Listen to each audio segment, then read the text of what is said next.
more connected business community here in Silicon Beach. Want to give a quick shout out to Control Collective for hosting us tonight. This is an awesome space. If any of you guys are looking to rent some space here, for freelance work, or you want to move your company here or something like that, please feel free to talk to Paulina over here. She's sitting down on her laptop. You can talk to her at any time.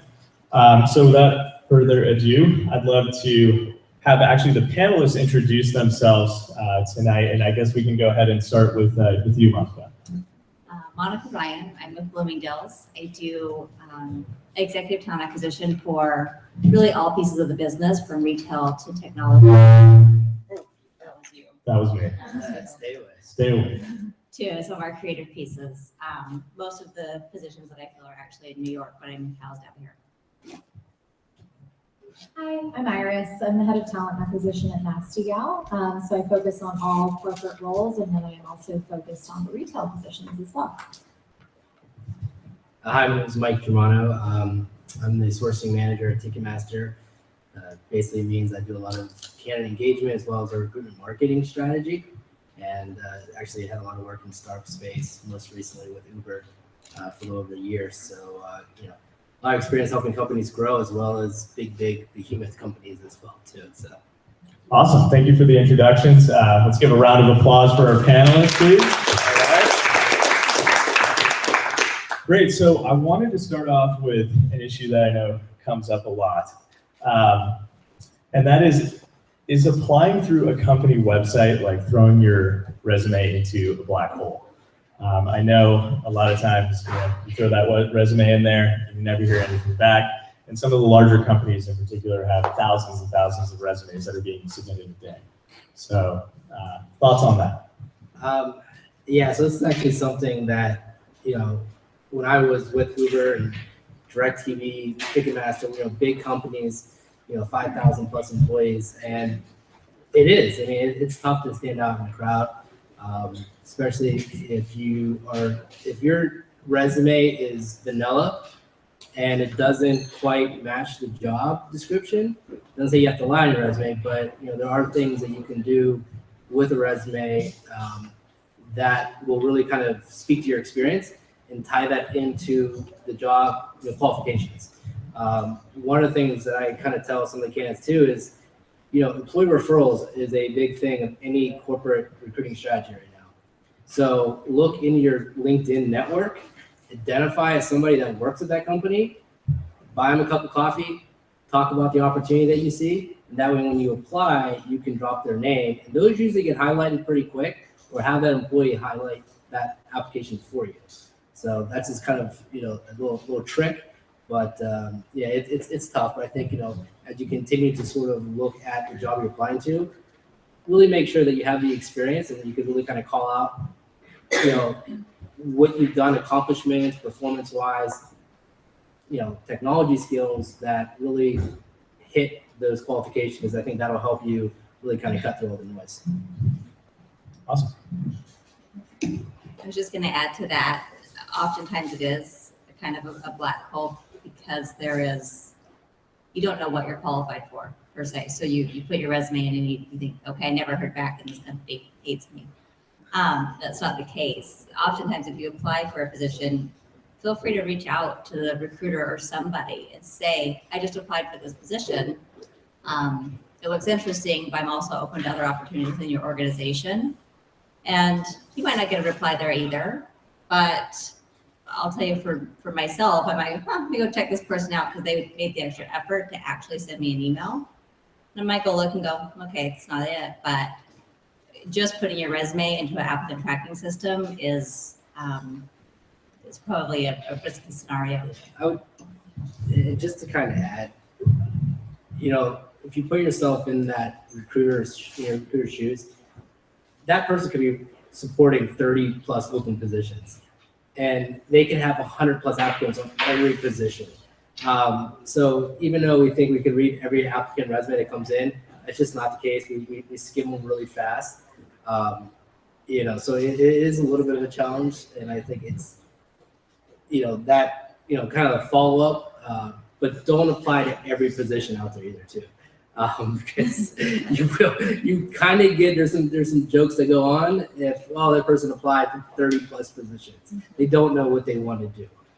So it's much better to target, a top 5 that you think you're fit versus just spamming the job opportunities. I would just say focus on your LinkedIn profile and make it a really good profile. And then find the recruiters at that company and connect with them. So many times people do apply, and usually the people that do apply online, because for us, we try to go through every single resume and respond to everyone, at least, in an auto response, so we know where they're at. But even if you just reach out to us on LinkedIn, like at least we can go look, like Monica was saying, like at least we can go look and see like, oh, they have a cool LinkedIn profile, they have some good experience, and then we can either reach back out or be like, okay, I'll keep them in mind. But I would really focus on your LinkedIn profile because that's really what I personally am on every day, all day. And that's what I'm mainly focused on finding people on, so. Awesome. So with the applicant tracking systems, is there some sort of keyword filter that kind of automatically might put your resume into the no pile, or is there, can you speak on that at all? There could be. I mean, applicant tracking systems are getting smarter. A lot of software companies are trying to create predictive analysis algorithms where if you do apply for a job, they'll match up and they'll alert me, say, hey, this person matches 8 out of 10 criteria. But if you litter your resume of just keywords, I mean, it's not going to work. I mean, you may probably get through that filter, but there's no substance there too. So it's kind of a double-edged sword. Some companies don't quite have the, maybe the high technology of an applicant tracking system right now. Some companies go like really old school, but some of the newer kind of startup tech companies, they do have a little probably more advanced ATS systems that will, I think help, raise the bar for resumes. But again, it just kind of goes back into making sure you're applying for the right jobs that you think you qualify for. In terms of applying for the right jobs, I think I can't stress how important that is enough. I think what you really need to do is look at the job description, because when you get someone who's applying for a role that they're not necessarily qualified for, it kind of makes them ignore your resume that much more. So I would really focus on really understanding the job description, and like Mike said, reach out to the person, have some coffee with them, really get to know what they're looking for and what they want, and come with why you think you could be a good fit with it within that role. So for keywords, I mean, I try not to filter things down by keywords on resumes, because I really like looking at resumes and different profiles, because you never know what you might find. But just be honest on your resume, write about your experience and what you hope to accomplish. And if it makes sense and speaks to the recruiter or the hiring manager, you will get reached out to. I see a couple of looks on faces up there. We think, how do I know what the right job is? Do your research. And the first thing to do is go on LinkedIn and find anybody who has that job title today or has had it in the past, and look at their career history. And is that something similar to what your resume looks like? Oh, this person worked for the same companies or had the same type of job title as I did. That must be the level where I am. And if you don't have contacts that are recruiters that are in the industry that you're looking into, start to network with them, because they will tell you, oh, this company, this level is X. This means this kind of experience, but in this company, the title is the senior vice president is much less experience. But you need to do your research on what the level is within an organization to know what you're actually qualified for as well. So let's say your resume makes it past these filters, or you submit it through LinkedIn. Are there some red flags that you notice right away that are common mistakes on most resumes that will turn you off right away? Try not to be that abrasive right off the bat, but you only have so much time. Yeah, it is. In that old adage that a recruiter looks at your resume for 4 seconds or whatever the number is, it's true. So if I have to figure out what your job title is or what company you work for because you didn't bold it or I don't know when you worked there because you tried to hide the date, or you gave me a page of skills. I'm frustrated halfway down the first page, just personally. So stick to the facts a little bit. Know that what's important for me, and I'd like to hear your thoughts as well. But I want to know your job title. I want to know when you were there. I want to know what company you're at. And I'm going to skip to the next job. And I'm going to say, what's your job title? What's the company? So I need to be able to see that just visually quickly. So the formatting is important to me. I completely agree with that. I need to know what your most recent job was and what you did there. I think it's a little tough if you just write skills and then way at the bottom have like the dates that you were at each job. I think that's like Monica said, it's a little frustrating because we have a lot to do. We have a lot of resumes to go through. We need to be able to see what you've most recently been doing. I would also say a flag for me, or like a personal flag, which I think the environment is changing, is how long you've been at a job. So a lot of times for the roles that I'm personally filling, I'm seeing that people aren't at a job for longer than 3 months, 6 months, and then they've moved around quite a bit. So that's a red flag to me. And then quite often just misspelling their email address even, so I can't like reach out to them, actually is a common mistake. It happens, yeah, like .co instead of .com. Obviously we can figure that out, but sometimes people just spell their email address wrong, so just have another set of eyes look at it as well. Yeah, I think formatting is probably a big thing. Again, going back to the job you're applying for, if you're applying for a creative writing job and you have a lot of grammatical spelling errors, it's not going to work, right? If you're a software engineer and you're just talking robotic stuff and listing all your tech skills, it may get a couple of looks, but at the end of the day, it's like, I don't know what you have done with the job. I don't know what you've done with HTML. Don't get too cute with your resumes either. I know a lot of people are trying to put a lot of infographic type things together. I mean, a good old fashioned, well-formatted resume, highlighting your experiences, your accomplishments, what you can, bring to the table, what problem you can solve for us, will get you, further than any, creative resume you put out there, that we have to guess, what it means. And, so I saw one resume, it was like kind of a scavenger hunt through all his social media profiles to get something together. And it just takes so much time, and, we don't have a lot of time to review all these resumes that I like that. So. Actually, a long time ago when I was applying for a job, I went to a recruiting firm and I made my resume beautiful. It was like a graphic design masterpiece. And the CEO of this recruiting firm took one look at it and said, get a new resume. So yeah.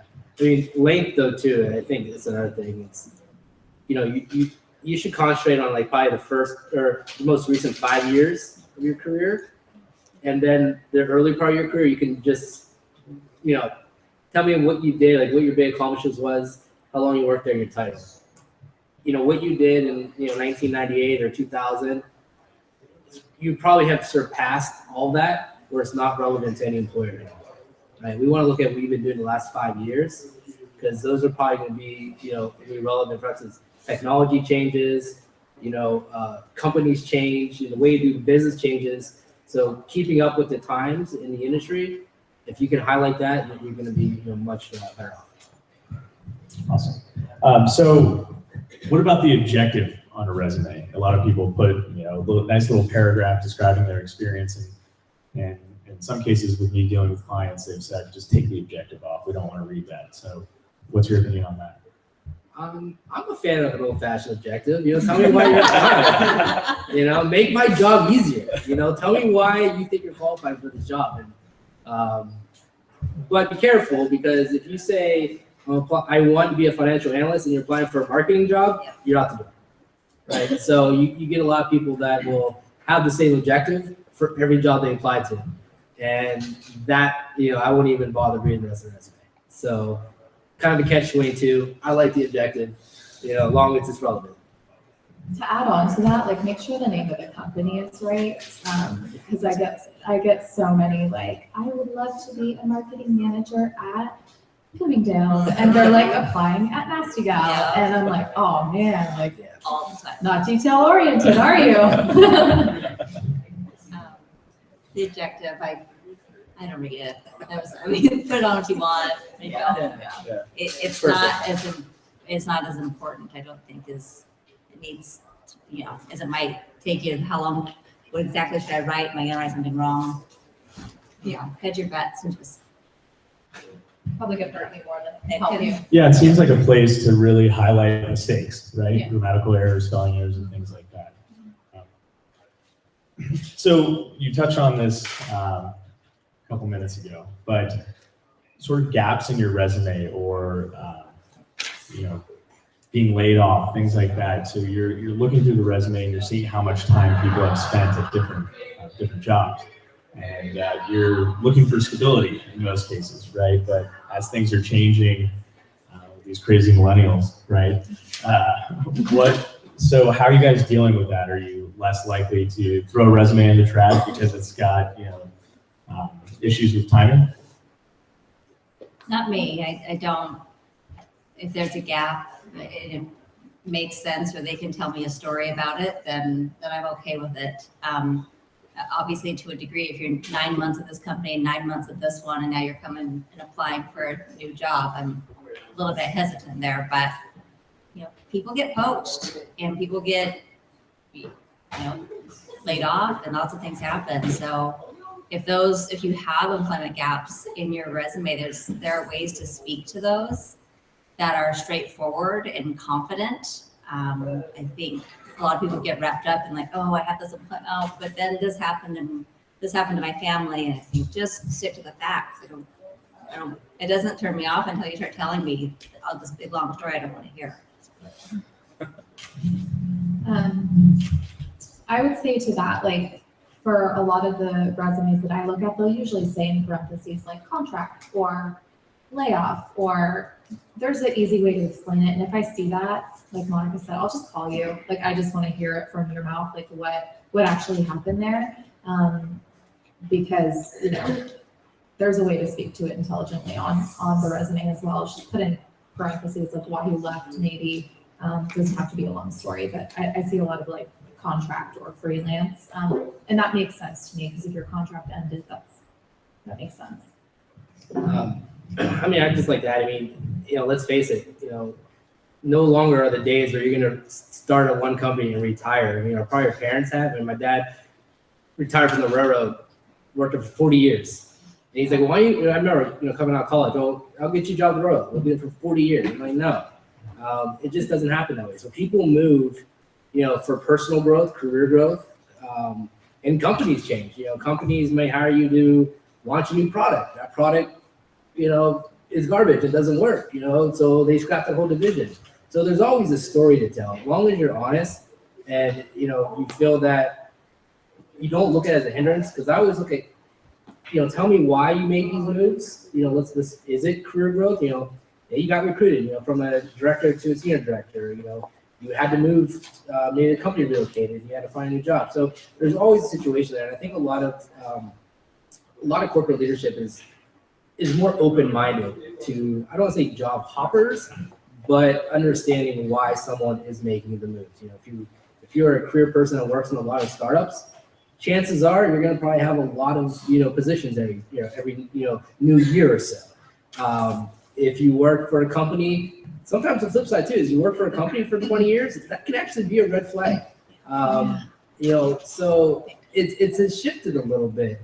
So, sometimes I'll bring in a great candidate to, hiring manager. He's like, wow, he's been there for 15 years. Does he really want to leave? Why, they start kind of second guessing someone's motivation for being at that company for 15 years. So that's no longer such a great thing anymore. So, like I said, I think a lot of it has to do with just personal preference. Great. So besides LinkedIn and applying through a website, are there any other good ways to reach you guys? Like, is Twitter a good way to connect with you and maybe get the conversation going? Or are people applying with video or Snapchat videos or something and sending it to your email? Is there any other cool creative ways to reach out to you guys?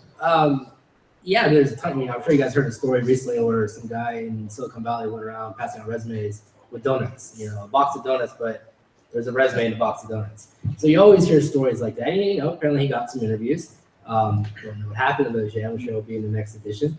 But I think as companies start to shift on how we market our opportunities, and the same thing like recruiting has evolved a little bit too. Like no longer are we just going to email you a job. We're going to email you what makes Ticketmaster so cool to work for. We're going to invite you into our office. We want to show you some of the new products we're working on. So get to know the companies. And so a lot of companies are having these open houses. Bigger companies, even startups, and so come meet people, see if this is a culture and a group that you want to work for. I think that's, certainly can be creative in a way. Social media, I don't know about you guys, but I know we're really embracing social media. Facebook has kind of almost matched LinkedIn in a way, or how people are finding jobs. So, if you have a Facebook presence, maybe tweak it to a little professional. Maybe take down a couple of pictures of Saturday night. People do look at them. Same thing kind of with Twitter and Instagram and all that. So companies are embracing it as a way to market themselves, but also reach an audience. I think you can do that, vice versa as well. I'd also say make yourself marketable to us. So I think that it's one thing to reach out, but like be someone we would want to come to and reach out to. Like build enough of a network and a presence that, we see your profile on LinkedIn, or we've heard about you from other people, or you're connected with people at our company. I think the face-to-face thing as well is becoming a big thing, more so than social media, which is huge as well. But I think make yourself marketable, and we will find you because I think like Mike said, like the Facebook thing is real.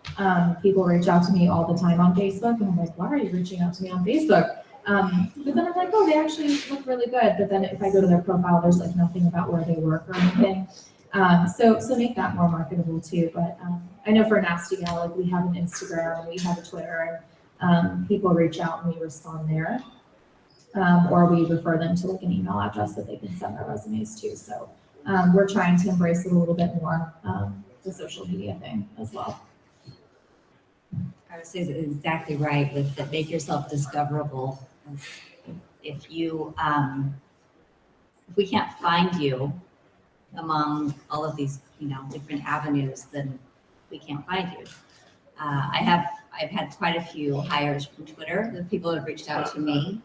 I do a lot of stuff on Twitter as far as career articles and things of that nature. And I also retweet every time it's Bloomingdales. So people think it's really cool. And they tweet about it. So somebody will say, I got the job at Bloomingdales. I don't know where they are or what job they got, but I'll retweet it and then people follow that. So I think that it's, I think the social media thing in the past has been, I don't want to put myself out there. Is that my personal life? Is that my professional life? And I think the personal and professional life, it merges more and more as we kind of go through a lot of this technology. And I've been reached out to on every social media avenue. Awesome. So are any of your companies right now deploying any strategies to attract talent through social media channels? Like, are you working with a marketing team to come up with a great campaign to make yourself more attractive to candidates? I think that's a never-ending process for all of us. Bloomingdale's is trying to do one that's different. I'm actually heading the project different than Macy's Inc., who is actually our parent company. Macy's Inc. has a lot of branding, but we're cooler because we're Bloomingdale's, and we want to have a cooler brand out there. And it's a process. It's a process going through all of the social media. I think I'm at an advantage where I have a company that sells cool stuff, so we can talk about that and people go there, but it's certainly an initiative. I think, in my role now, we are sort of looking at marketing strategy, and social media is a big part of that. We've just implemented a platform called Smashfly. I was at SourceCon industry recently. It's a recruitment marketing platform that helps helps promote our jobs and our marketing opportunities to create, almost like a marketing funnel conversion. So we get people coming in, we get them through the funnel of conversion. So companies are starting to embrace social media a lot in their marketing strategy. We have Facebook careers. We have Snapchat going on. Again, just a way of promoting content versus just peppering it with our jobs. Again, Ticketmaster, I'm sure you all have been to a live concert, once or twice. It's a fun experience, so we want to kind of promote that into our career opportunities, but also just our culture in general. So, social media is big. I think companies it's trying to figure out how to use it. I mean, there are a lot of ways to kind of go out, but I think if the company will make the investment to do it, I mean, it can easily be fine. It's all about the kind of content promotion. I remember when I was with Uber, we did on-demand job interviews. So if you called an Uber, you could get interviewed in the car.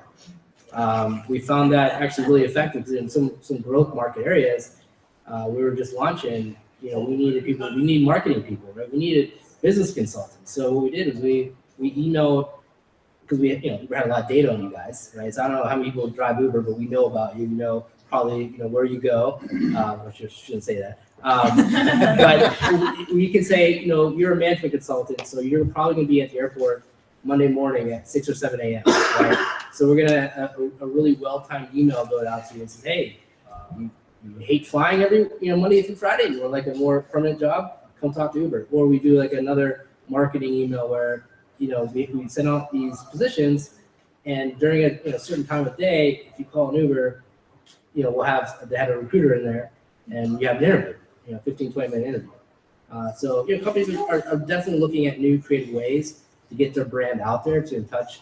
But it's very competitive, So just as much as you think it's hard to cut through noise, we think it's just hard to stand out as well too. So it's a two-way street. Employer branding is a huge focus, I think, for our strategy personally and any company right now. And I think that Mike was saying earlier, like it's about the culture.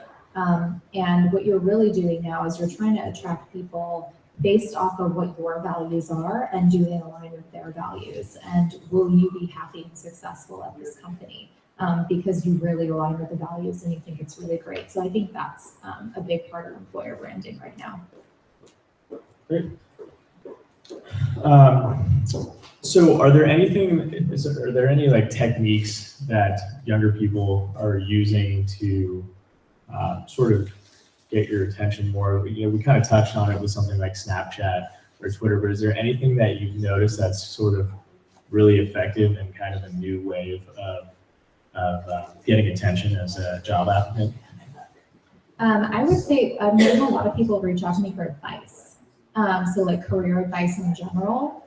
And that actually is really cool because they reach out and they're like, look, I want to get into fashion, or I want to get into this career. Can you just like sit with me and talk to me? Because I don't know how to get into this company. And I'm happy to talk because I think that's cool. Like you took the initiative, you wanted to reach out, you wanted to chat, you didn't just submit a resume. And I found a few people that way actually. So that's been a new thing. I'll get a message on LinkedIn, like, can we just hop on a quick phone call? Like, can I just tell you about myself and can you help me tweak my resume a little bit? Wow, that's great.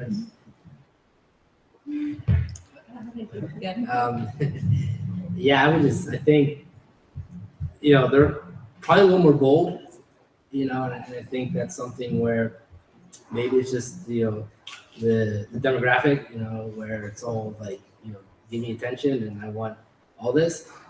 So, they're a little more aggressive, and I think sometimes that's good. Being proactive to follow up, like we were talking about earlier, like if you do apply for a job you think you're a really good fit for, find the recruiter to that company. Now, that recruiter may not be supporting that, specific job. So, just be aware that, maybe that recruiter might pass you off to somebody else. But if you have a good profile and, you have a good sort of story to tell about why you'd be a good fit, that recruiter will find whoever is responsible for that job to help you out. So I think those are what I kind of see in some of the kind of the younger generation, just that, aggressiveness and that proactiveness to, do whatever it takes to be seen. just going to add to that with the eagerness. Don't be afraid that you're the person who's, like, for me, I would say, oh, someone's stalking me because they know the stuff that's on my Instagram. Well, it's public for a reason. So if you find a common interest and you send me a message there, I mean, make sure that it's appropriate for work or something like that, asking for advice. Hey, I saw that you used to work for this company and I'm there now and I'm trying to get into this other kind of company advice, especially people that have worked at companies I've worked at. I always help them because they say that to me. I know you work there. So I think there's a mentality, you know, in the older generation where you feel like I can't, that's not appropriate. And it kind of goes back to that personal and private life. And all my stuff's out. My personal and private life are very combined. And I think just being eager and using that information to your advantage is important. Awesome. So I'm curious, you guys all work for great companies, probably with a lot of people applying, but do you use any job boards? Is there any specific ones that work really well for you? ZipRecruiter, maybe Craigslist, I don't know. Depends on the job. I have a few jobs. I also support Hawaii, and there are a lot of job boards that work there, Craigslist being one of them, that wouldn't work anywhere else that I've ever tried. I think it just depends per job, and if you have some niche sites that are in your industry, use those. I mean, we've used, like, for executive searches, sometimes like the ladders, and LinkedIn has always been really effective job postings because it links it to either my profile or another recruiter's profile. So not only can they apply to the job, but they can also see who we are and reach out to us, which I think is really cool. And we've had actually, like, I'd say 2 times more success with LinkedIn than we have with any other job board, just because it's, like, in your face and right there. So Yeah, and I probably used every job board out there at one point in time. How many of you guys out there actually with a company that may be looking to hire somebody?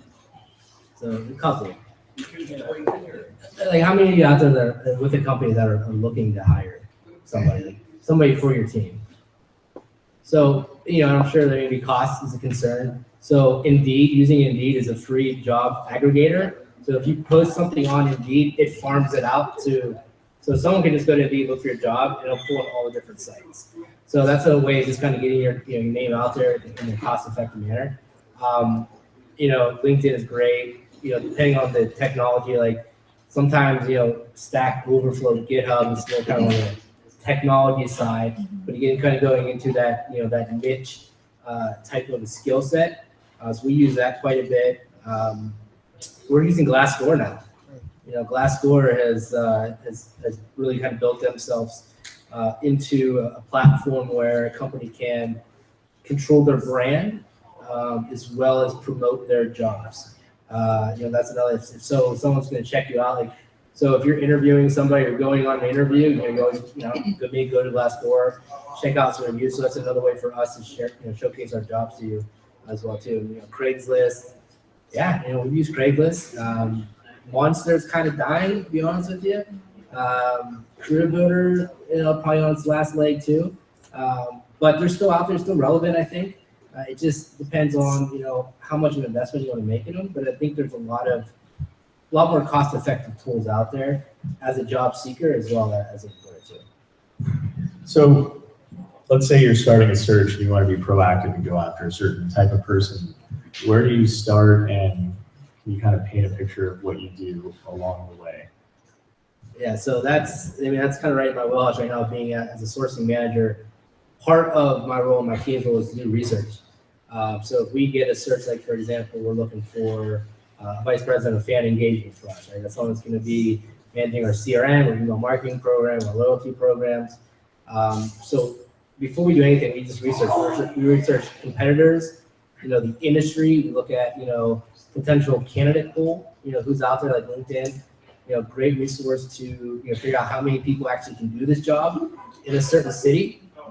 That's data that we can bring back to our clients, our hiring managers. Hey, you know, you're looking for what we call a purple squirrel, right? It's something that, you know, maybe 10 people in the whole United States can do. and you want all these skills. So now it's only 2 people can do that job. And one was in Idaho, and the other one's in New York. So, a lot of just kind of the strategy is understanding the market, understanding the candidate, pool out there, and also understanding the business needs, right? So before we set up on any search, I spend enough time, my team spends a lot of time talking with the hiring manager, talking with that team to understand what makes that business tick, right? So we can go out and be a representative to candidates, so we can sell our opportunities, we can talk a little bit, but know enough to understand, hey, this is going to be a good fit or not going to be a good fit. So strategy, research is really big, and then planning, where we're going to post our jobs, how we're going to market, the message that we're going to market to, right? LinkedIn, I don't know if you guys get a lot of LinkedIn emails from recruiters. Some of them stand out. Some of them are like, they're robotic, they're spam, you're like, click, delete. So a lot of that is strategy on how we want to figure out how we want to position our job in the market, so we can, craft that message that's going to get, your attention, right? Like, with interest. If we see you wrote an article or part of the same alumni group, just like use that to get our attention, we're going to do that to get your attention too, and get that personal connection going. I would say the first thing that we do when we're first about to source is we'll obviously meet with the hiring manager, kind of figure out what the soft skills are for the role. And I think you always, as a recruiter, have to approach it personality-wise too. Like, if you know the person, like who's going to be the best fit for their team. I think a lot of companies are focused right now on culture fit, so that's a big deal. And then I'm usually right on LinkedIn. So I'm doing keyword searches. I'm, adding people to projects so that I can mass email them. And that typically gets a really great response. I usually like to have the job description in what I'm emailing you about. I don't want to just be like, hey, you want to chat about an opportunity at Nasty Gal? I want to be like, hey, are you interested in a buyer role at Nasty Gal? Here's the job description. And if you don't know anyone, can you refer someone? And people are usually pretty flattered by that. And so I get quite a bit of response, but I spend like hours a day in LinkedIn going cross-eyed. So. And just to emphasize what Mike said as far as learning what that hiring manager really is looking for, spending time with that team. And from the candidate end, you'll think I have all of the requirements. And oftentimes there'll be a laundry list of 10 things that hiring managers want, but there'll be 2 non-negotiables. So it will be, these are the, you might not get a call back because this particular job has these 2 non-negotiables. But the research for me as well, I think if you have a reoccurring job over and over, that's a different story. But when you have a new position or a position that hasn't been open for a long time, what does your market look like? What are the things that we can say are non-negotiables? And then let's dive into, first we would dive into our current candidate database, and then move on to different search boards. And I also send it out to, I have what I call my people within Bloomingdales that are kind of the people that are very good at recruiting, even though that's not their day job. And I always ask them, and I've created sort of a special to be on that team filling. And I ask them to go out and look. Sometimes they'll find people even on LinkedIn that I might not, just because of their knowledge. And it's not all on my plate, but the research and knowing what you're looking for are the 2 most important things before you really execute on a search. Awesome. So you touched on it a little bit before. Do you guys have an employee referral program? And how much focus are you putting on using your internal employees to help you find new employees? At the executive level, we don't have, I think it's just an expectation. I don't think it's there's no reward other than bringing somebody onto the organization as part of their job. I know they do at a different level, at the college recruiting level, but it's an expectation. I'd agree. We have one as well, but if it's your team and you need to find people, that's part of your job there. But I think at a lower level or a professional level, if it's a friend referring someone on a cross-functional team, we'll get $500 after the person's been there for like 90 days. So we actually year over year have gone up percentage-wise in terms of employee referrals. So we went from like 28% in 2013 to now we're at like 40% of our hires are employee referrals. So it's been good. Yeah, I think, to have a strong employee referral program is paramount to a company's growth. That probably should be your highest percentage of people you hire. If you break it down, is employee referrals. That tells you a couple things. One, employees like working for that company, and they usually have like-minded people in their network, right? They come from other companies, so they're gonna be your champion, right? So they're gonna, help promote you in the marketplace. They're gonna embrace, hiring somebody because it looks good for them if there's a reward, but also they want to work with their friends. They want to work with people that they're excited to work with. So I think having a strong employee program is just very important. We've done some things too of not so much focusing on the end result, but using our hiring team as promoters and going into your network and giving the recruiter 10 names from your LinkedIn contact, right? You may not hire them, but you may get something out of it if they get an interview, right? So not so much focusing on the end result, but also the engagement of getting people in the door.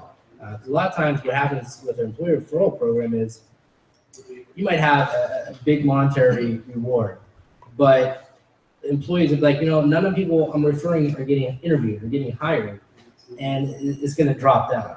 So you think about what you can offer besides just a lot of money and other sort of perks and engagement, it might pick back up. But I think to have a strong employer program, that's a testament to your culture. And if you have one in place, you're gonna have probably less turnover. You're gonna have longer retention for your employees, and in general, I think you're gonna have happier employees too. Awesome. So this is just kind of a question that's been buzzing around in my head. When you're working with agency recruiters, what's your experience there? Do you tend to like working with them, or is it annoying? Yeah. So I started my career in an agency. So what that means is, you're not working in that company. You're trying to engage that company to provide them a service, right? Which is, I have someone that you're going to hire, and it's a tough racket.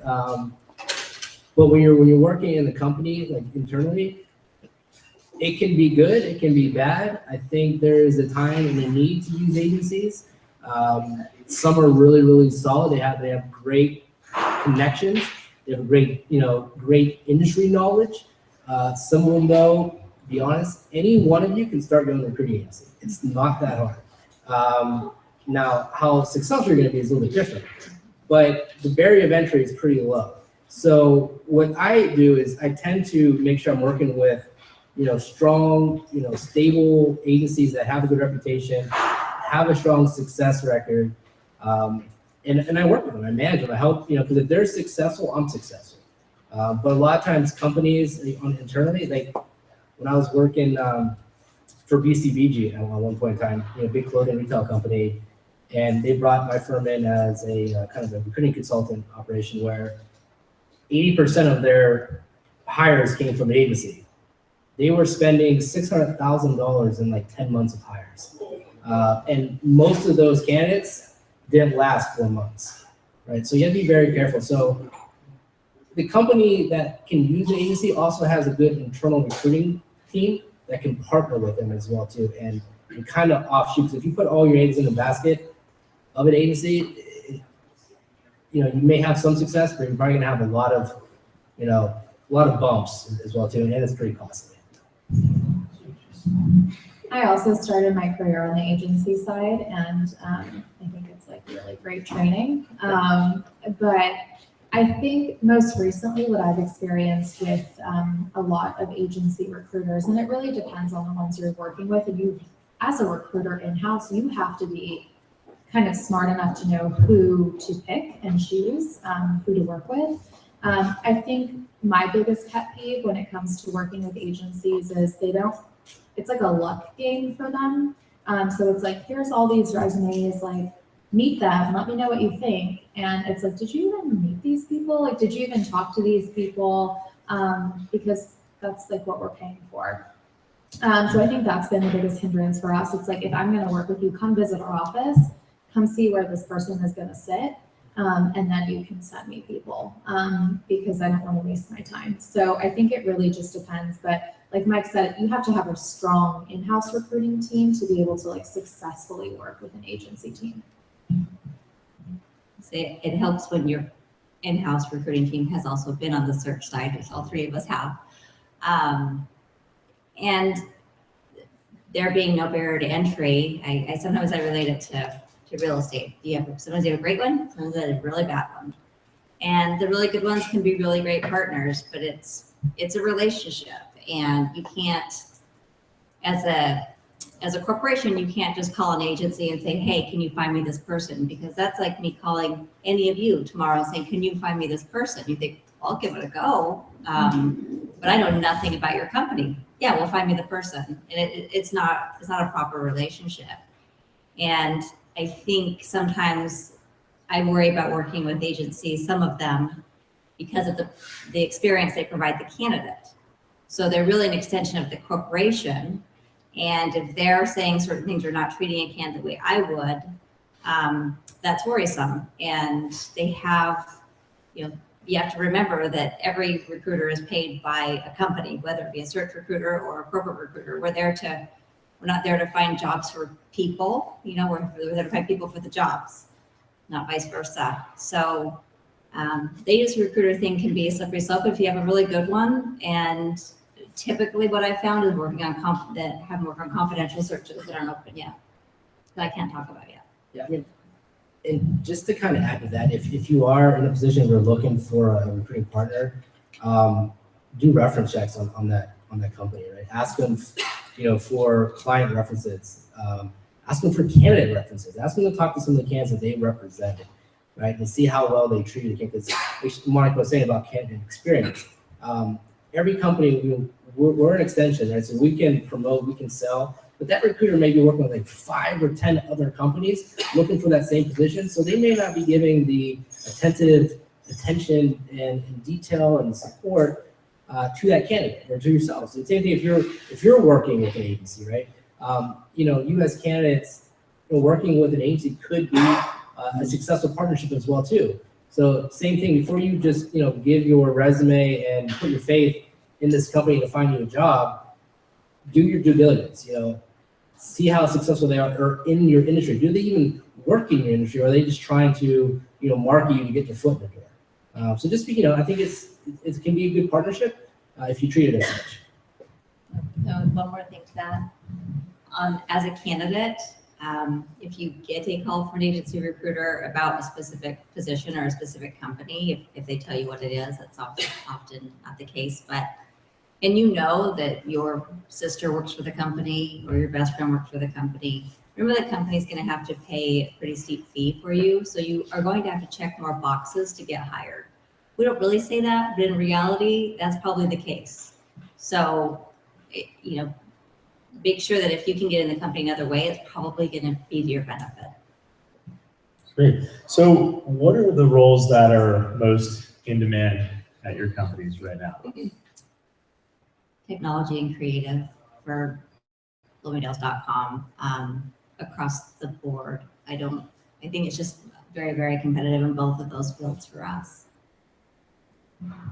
I would say merchants and buying is always a big thing for us, finding someone who has the aesthetic that we're looking for. And us, we also always talking to great people, merchants. Yeah, most of my career has been with technology companies, and I've seen the evolution of new technologies coming and going. So I think the hardest thing is software companies are always looking for software engineers, be it front end, back end, middle, Java, JavaScript, the next best web-based programming language. So those always been kind of tough to hire for, and and you do have those skills, you're in hot demand anyways. Another sort of shift that we've been seeing is data science, data analytics has been really, really in demand, and commanding actually top dollar. So I don't know if you guys are any data scientists, any data analysts out there, come talk to me. We can find a hopefully a Ticketmaster probably. But retention, acquisition marketing, depending on the industry that you're into, is another big. How do we cut through all your email marketing and acquire you as a customer or engage you as a customer, to buy our product. That, and we're also seeing a lot of SEO, web development, and how do we get more organic traffic to our websites. So those type of things, I think, again, depending on the company, but that's our biggest needs right now is those kind of areas. Great. So when you identify a candidate that you're interested in, do you start with a phone call, and then what's the process after that? How many interviews do they have to go through? How many people have to approve a resume before bringing there? Yeah. So I've been some really short interview processes, but also some marathon interview processes. And I try to tell my clients to eliminate the marathons, or interviewing with 30 people in one day. So that, you can be prepared to do a lot. But I think standard practice is, you're going to probably have a call with the recruiter. They're going to talk to you about, your resume, make sure you're qualified enough to get to the next stage, which is probably reviewing your resume with the hiring manager. They're going to tell you a little bit more about the company. So they want to make sure that you feel comfortable about the job, you understand the job. So when you do have that interview with the hiring manager, you're not like, you have good questions to ask them, and you also have an understanding of what that hiring manager is looking for. And then after those 2 phone interviews, you may come in for an on-site, and you may stay there for a couple hours. You may meet with the team, meet with the hiring manager, and maybe an up-level meeting from there too. So all in, you're probably looking at about 3 to 4 kind of separate engagements before any decision has been made, and that could stretch 3 to 4 weeks, depending on how many people that we have involved in the interview, what time of year is it, holidays or vacations, those things kind of add up into stretching out the interview process. Yeah, I would say that for us, I try to always keep it at 2. But it just depends on the role. Like if it's an executive, you're having dinners, you're having lunches, you're coming back in, you're presenting decks. If it's a merchant role, you're doing a project for us. You're coming back in to present it. So I try to keep it to 2, but it really just depends on the role. Initially, I do the phone interview, I get the salary information, and all of that from the person to make sure they're a culture fit. And then if I feel, that they're a good fit, I'll just put them on the calendar. So I try not to be a resume monkey. And we've trained our hiring managers to kind of trust us. And so we will kind of make the decision as to who we do and do not bring in, and they're expected to meet them. So. Same as Iris there, where who's brought in for an interview is definitely up to the talent acquisition team and that individual recruiter. They certainly have the longest interview process of anyone sitting up here, I can tell. Our hiring a vice president for one of our retail stores, for instance, they could easily have a dozen interviews. It's a lot. We like everyone to talk and everyone to collaborate. It depends on the role. I would say that I probably don't have a executive level position that has less than 8 interviews in it. And if you have a junior level position, it's probably at least 4. So it's a lot. We try and do them together, but it doesn't work that well. It's, hopefully I can get 2 on the same day, but it's a long process. We do, a thing we haven't touched on is we do a lot of assessments. A lot of companies do a lot of assessments. I think candidates have a lot of questions about what happens in the assessment process, and it is what it is when you take the assessment. So it's long. Excellent. So what advice would you have for people for interview preparation, as far as research and things like that? I think there's some of the basics of do your homework. What is the job? If you can talk to somebody else who works in the organization besides a recruiter and find out what the job is and what they think might be important, or a day in the life, I think it's very important. Know what the company does. Look at the press. Hopefully the recruiter or someone like that is out there on social media and is posting things about the company. And those are probably the relevant things that you would need to know. And don't hesitate to ask the recruiter in between your stages. If you have a chance to talk to them, say, so what should I expect in the next interview? I mean, I have a cheat sheet on every one of my hiring managers to know what they're looking for every time someone goes in. I'm like, I prep my candidates to make sure they understand, like, make sure you research what brands we have or things of that nature. I would say for us, don't call us nasty girl. We're a nasty gal. That's like the biggest. We've had people walk out of interviews when someone has called us nasty girl. So that's a big thing. Say the name of the company correctly. Do research on the company and just have questions. The recruiter is there to help you. We're not bringing you in to fail. That's not our intention. That's not our purpose. So if you have questions, ask us. I've had a lot of people come in where they're like so nervous. They're like about to cry, and I've actually had people cry. But I think, it's up to you to kind of be like, okay, like I get what you're feeling. Like, ask me some questions. Like, what are you most nervous about? Because I know our CEO and I know she's really cool and she's not going to come in here and rip you apart, So definitely talk to the recruiter and ask as many questions as possible because they're there to help you succeed because you're there to help them look good. So. Yeah, I agree with everything said. And I would also just kind of echo, if you do have an interview being scheduled, reach out to that recruiter and ask for a candidate. I love talking to candidate prep. And preparing them on what's important, right? Understanding what problems you're going to solve, right? So you can start to rehearse your story in an interview of like, how can you solve my problem? But you need to understand what problems I have to solve first. So I think that goes a long way. And asking relevant questions, don't ask questions about the benefits, the salary, how much vacation time you have off. You will get ushered out of the interview so fast. But if you ask pertinent questions around what can you do to be successful? How can you help that company out? How can you help that hiring manager out? Deliver what they're looking for? You're going to stand out, much more than that. So yeah, research, prep, understanding the industry, the competitor landscape. You should, if you get to an on-site interview, you'll probably have one or two conversations prior to that. So you should have enough information to go in to feel comfortable with what you're interviewing for, and what the problem you're trying to solve.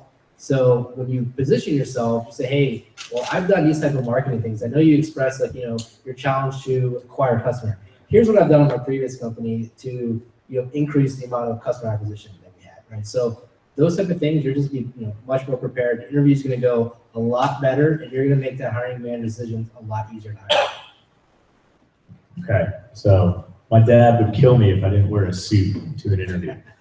Is that even a thing these days, especially here in LA?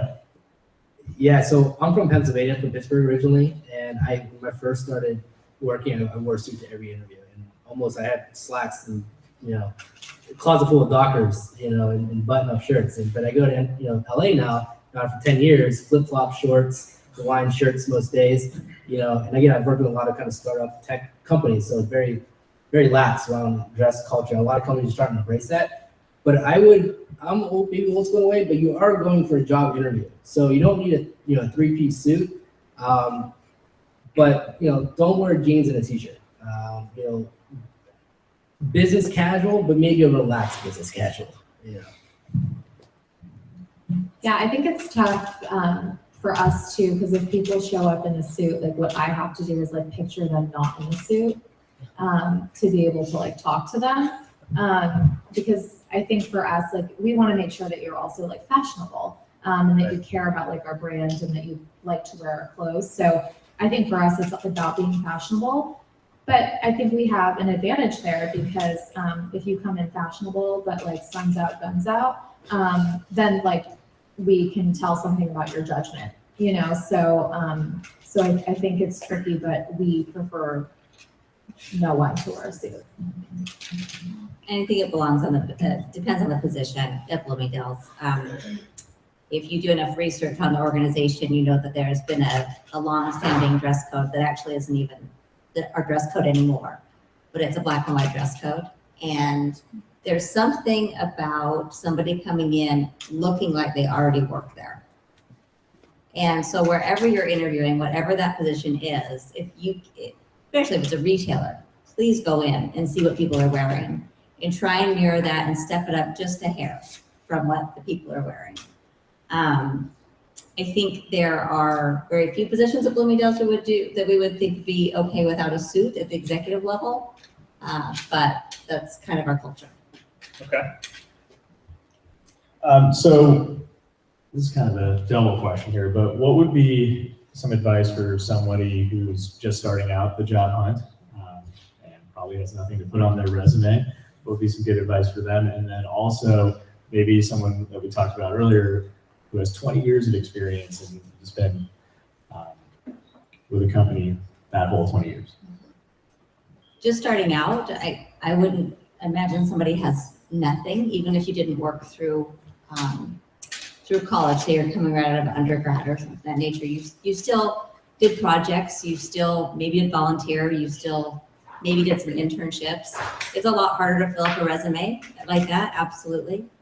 So that's what I would talk about. And 20 years experience goes back to what Mike said earlier.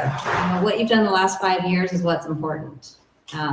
What you did in the year 2000 isn't relevant typically in any industry in today. So keep it relevant, maybe fill up most of the page with your most recent experience, and then just job titles to show some career progression at the bottom of your page.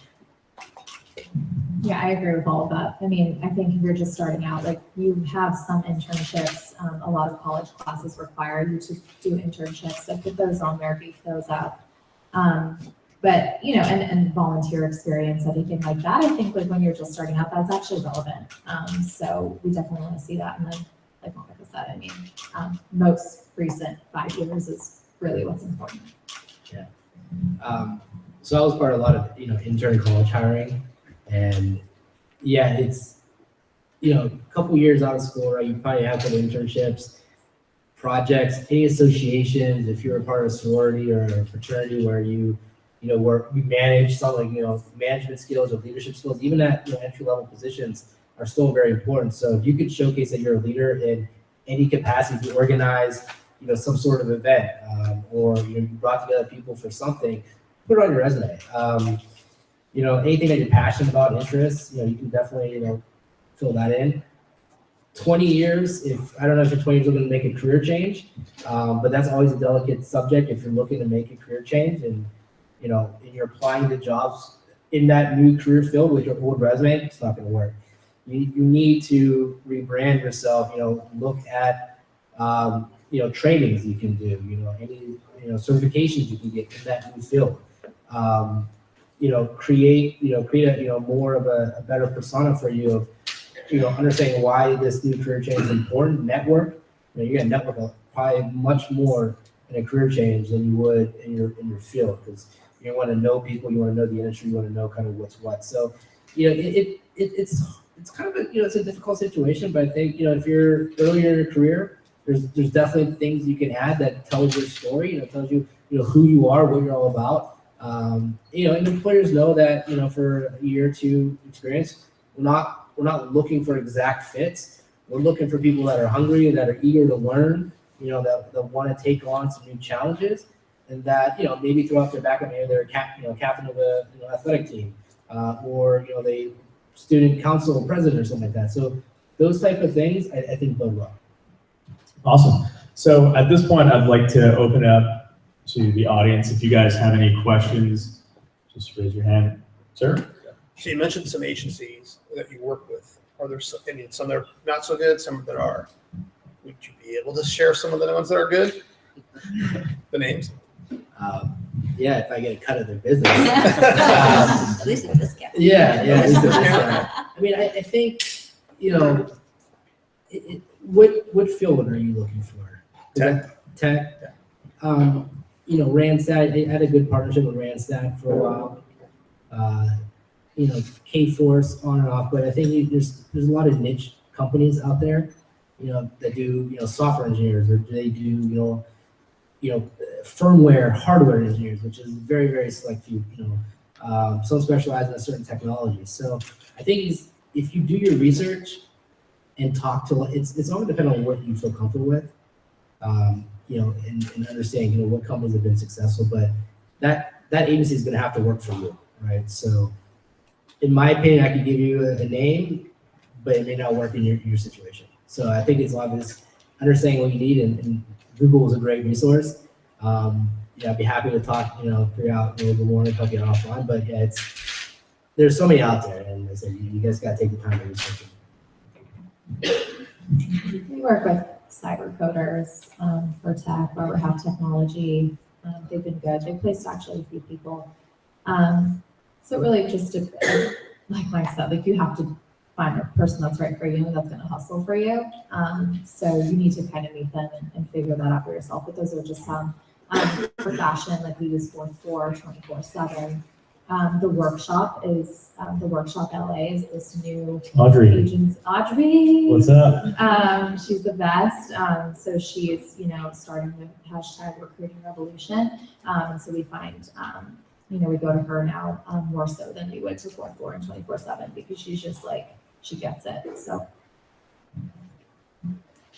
And ours are really primarily technology that we use for, and it's everyone you guys have mentioned already. I don't think I have too much to add to that. Okay. Awesome. Does anyone else have any questions? I'm sorry. Go ahead.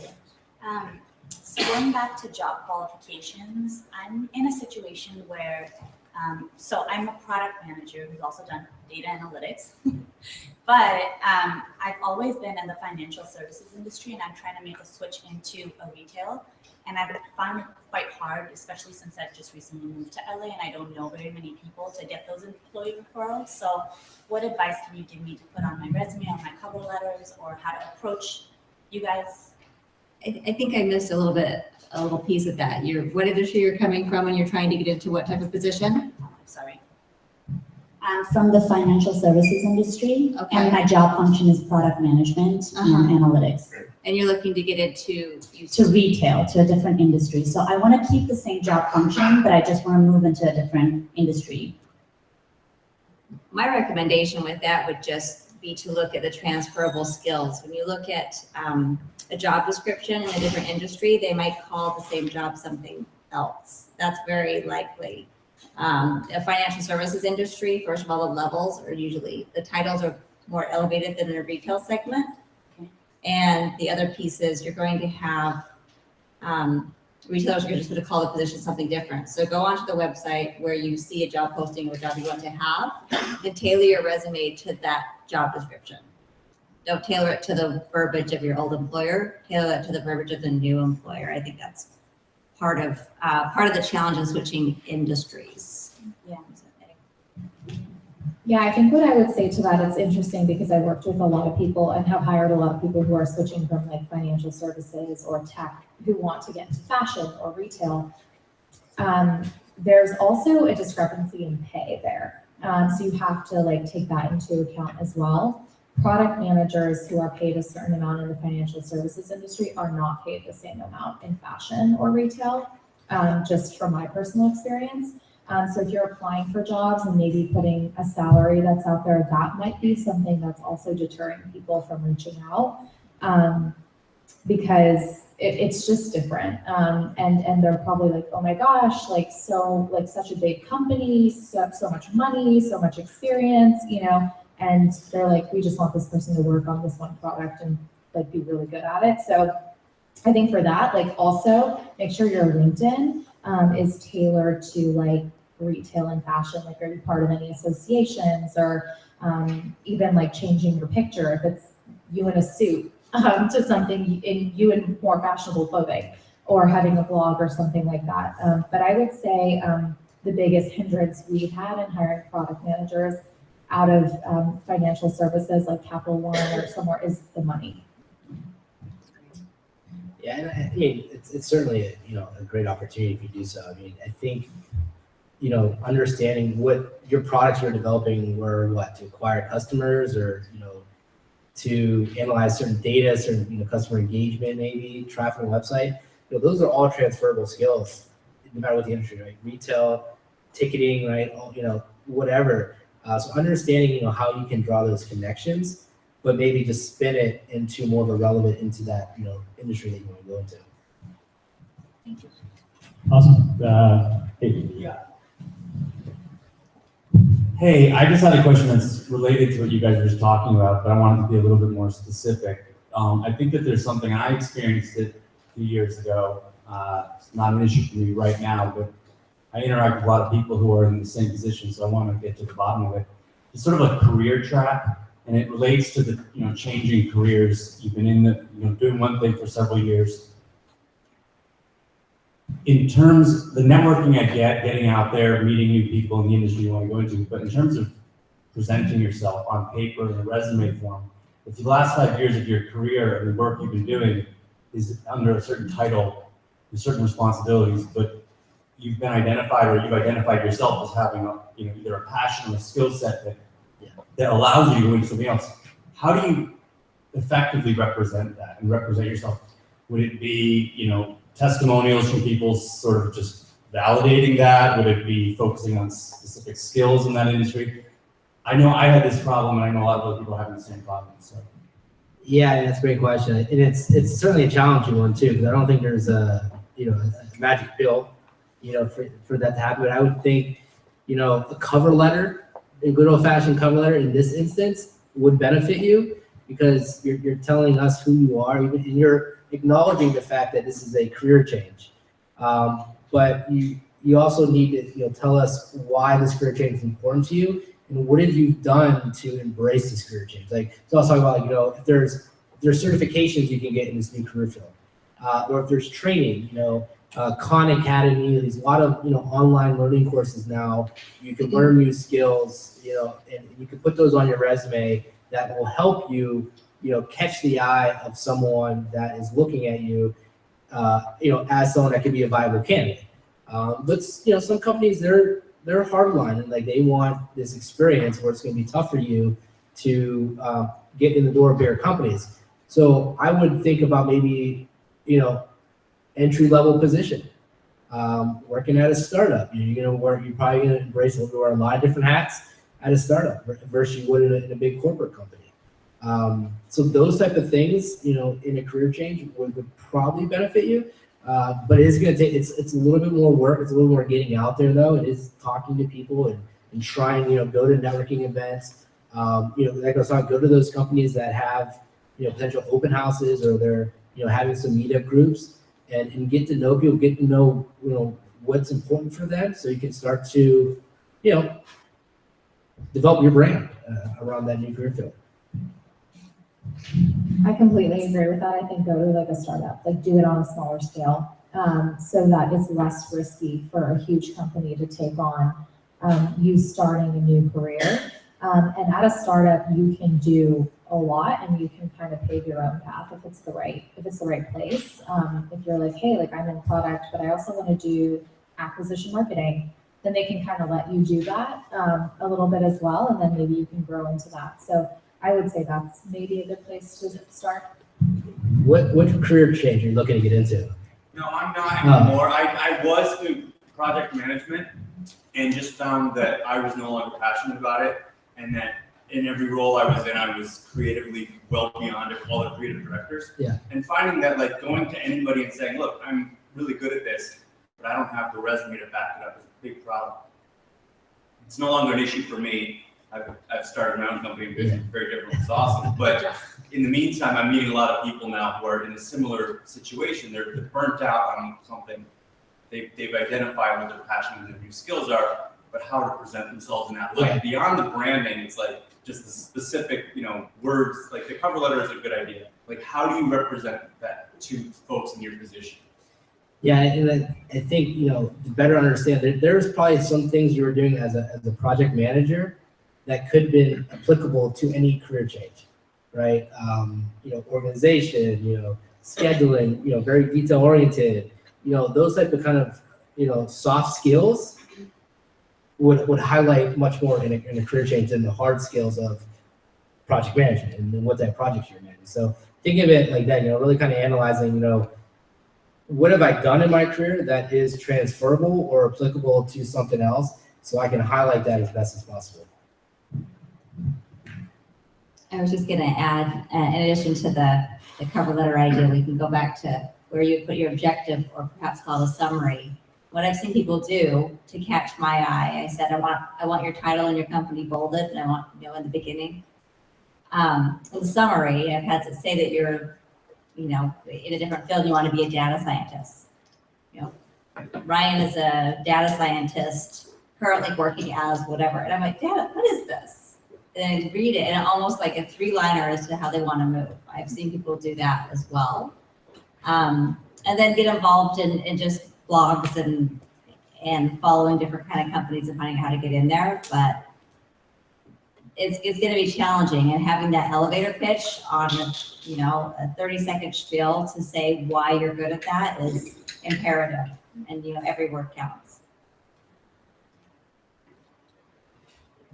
Sorry, go ahead. Can you speak to age discrimination or hiring older people? Do you tend to do that, or do you tend to, do you tend to want to go to the older or the younger, or how does that work? I don't think it matters. I think it comes down to the skill set and how relevant and recent the skill set is.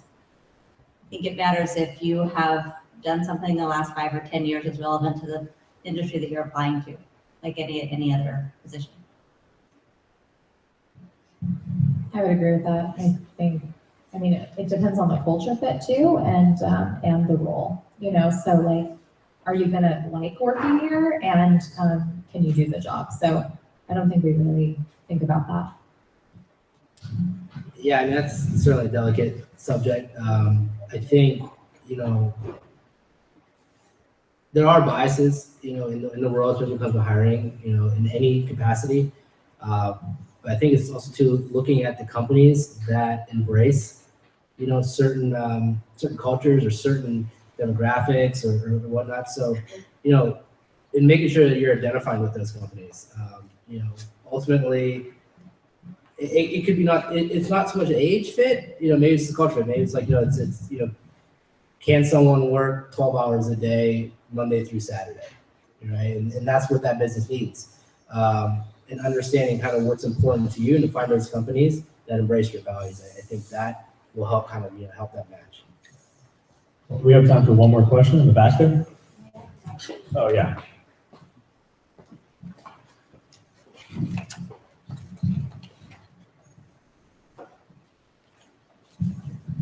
Hi, I just have a question. I've had a friend who just got hired at Sugarfina and one at 72 and Sunny, and these were entry-level positions, and they had to go in for 5 interviews. They were currently employed elsewhere, where to go in for 5 interviews, they lost money.